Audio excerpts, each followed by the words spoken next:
Oi pessoal, tudo bem? Quero falar hoje sobre a passagem de 1 Pedro capítulo 2, 18 e 1 Pedro capítulo 3, 1, que muitas pessoas me questionaram sobre essa passagem que fala sobre a submissão feminina.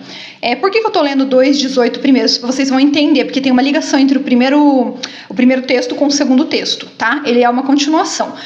O versículo 2, 18 diz o seguinte: servos, eu vou traduzir na palavra original, tá bom? Porque algumas bíblias estão servos, algumas traduções estão escravos, mas a palavra correta é escravos. Escravos, sede submissos, com todo o temor ao vosso dono, não somente se ele for bom e cordato, mas também ao perverso. Preste bem atenção no que eu estou lendo.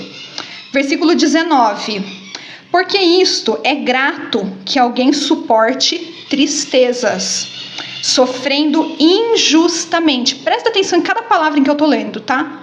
Sofrendo injustamente por motivo da sua consciência para com Deus. Versículo 20.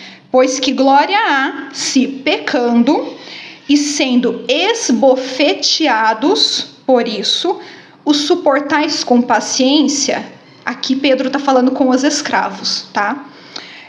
Se, entretanto, quando praticais o bem, sois igualmente afligidos ou esbofeteados ou espancados, suportais com paciência, isso é grato diante de Deus.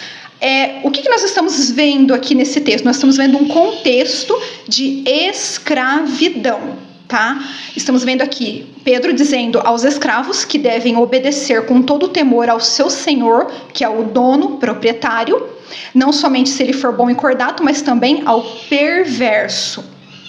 E em seguida ele fala que quando eles são esbofeteados, natural, isso é uma coisa super natural, porque ele estava aqui no século I, é uma coisa mais comum do mundo você chegar numa fazenda em um local e um dono estar esbofeteando o seu escravo. Ninguém falava para ele parar, ou falava para ele não faz isso que isso é indecente, isso é crime, não tinha artigo 149, ninguém falava para ele que ele estava errado, não, porque isso era comum, isso era normal, tá? Não tinha lei, não tinha respeito ao ser humano. Certos seres humanos não eram gente, e mulher se inclui nisso. E eu posso provar aqui mesmo nesse texto. Em seguida, ele diz lá, porquanto para isso foste chamados, 21, para isso foste chamados, pois que também Cristo sofreu em vosso lugar, né? Deixando-vos exemplos para seguir os seus passos. E começa a falar sobre os sofrimentos de Cristo, né? Então ele está exemplificando que Jesus Cristo sofreu pelo bem, e que um escravo, se ele for espancado, esbofeteado, se o dono dele for perverso, né, pendurar ele numa árvore, jogar, né, espancar, jogar sal nas costas dele, pendurar ele no tronco, amarrar a cabeça dele em algum lugar, é para ele suportar com paciência, porque isso é grato diante de Deus, para ele dar um bom testemunho, tá? Agora, eu preciso falar que isso não pode acontecer sob hipótese nenhuma nos dias de hoje? Não preciso, porque não estamos mais, graças a Deus, em um contexto de escravidão, e seres humanos são tratados como seres humanos e não como algo inferior, como era naquela época. Em seguida, ele fala ali que Jesus, ele sofreu em nosso lugar, suportou injúrias, suportou infâmia, mesmo assim ele permaneceu firme. Então ele estava dizendo, escravos, permaneçam, né? Vocês estão sendo esbofeteados, suportem com paciência, vocês estão apanhando, vocês estão, né, sendo aí escorraçado, um monte de coisa ruim acontecendo, suporte com paciência, seja um bom testemunho, né? Aí no 3, versículo 1 diz, a vida exemplar cristã, deveres dos casados. 3:1, mulheres, sede vós igualmente submissas ao vosso próprio marido, para que, se ele ainda não obedece à palavra, seja ganho sem palavra alguma por meio do procedimento de sua esposa. Quero destacar aqui um detalhe antes de falar a parte mais importante. Uma mulher na época do apóstolo Pedro, Paulo, no tempo do século I, uma boa mulher é uma mulher calada, que é obediente, uma mulher que trabalha, que dá sua vida, como uma mulher virtuosa, que era uma escrava, trabalhava o dia todo, né, feito um burro de carga, e durante a noite a sua lâmpada não se apagava. Olha que maravilhoso, quem não quer uma vida assim? Que trabalha feito um burro de carga e à noite você fica acordada vigiando, né? Quem não quer uma vida maravilhosa é um exemplo para nós. Então, quando ele fala aqui que a mulher deve ganhar o marido sem palavras, é porque na época dele, uma boa esposa é uma mulher calada, que fica em silêncio. Por isso é falado várias vezes isso aqui, porque na cultura da época, a mulher não devia falar, muito menos questionar o que ela pensa que ela é. Gente, não, nessa época não era. Mulheres, sede vós igualmente. A palavra aqui no grego é omioshi. Omioshi quer dizer de igual modo, de forma semelhante, de forma igual. Igual a quem? Igual a quê?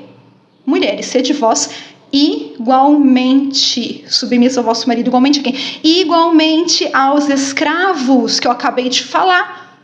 Da mesma forma, mulheres, que eu falei com os escravos, eu estou falando com vocês. Da mesma forma que os escravos têm que ser submissos aos seus donos, sejam submissas aos vossos maridos.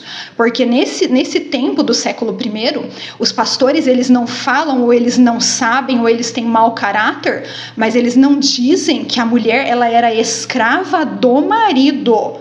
E o mesmo tinha poder de tirar-lhe a vida, abandonar, acorrentar no fundo da casa, deixar sem comer, espancar, fazer o que quisesse com ela. Isso nenhum pastor conta para você. Que nesse tempo a mulher e o escravo estavam no mesmo patamar. A mulher ela era propriedade, já falei isso em vários vídeos, estou cansada de falar. A mulher ela era propriedade do seu marido. Quando era criança era propriedade do seu pai. Por isso o uso do hijab. O hijab está denotando uma propriedade, por isso no Oriente Médio as mulheres ainda são propriedade.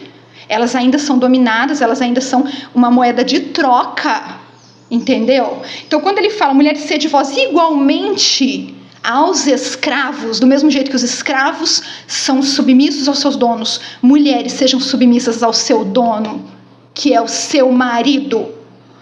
E como que essa mulher, vamos analisar aqui, como que essa mulher ela deve ser submissa a esse marido?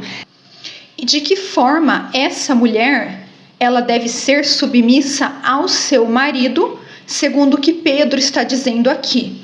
Não somente se ele for bom e cordato, mas também ao marido perverso.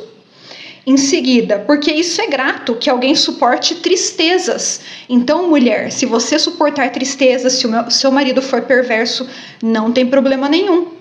Você deve suportar, né? Como está dizendo aqui. Pois que glória há se a mulher pecando, né? Fazendo coisas erradas, desobedecendo seu marido e sendo esbofeteada por isso, né?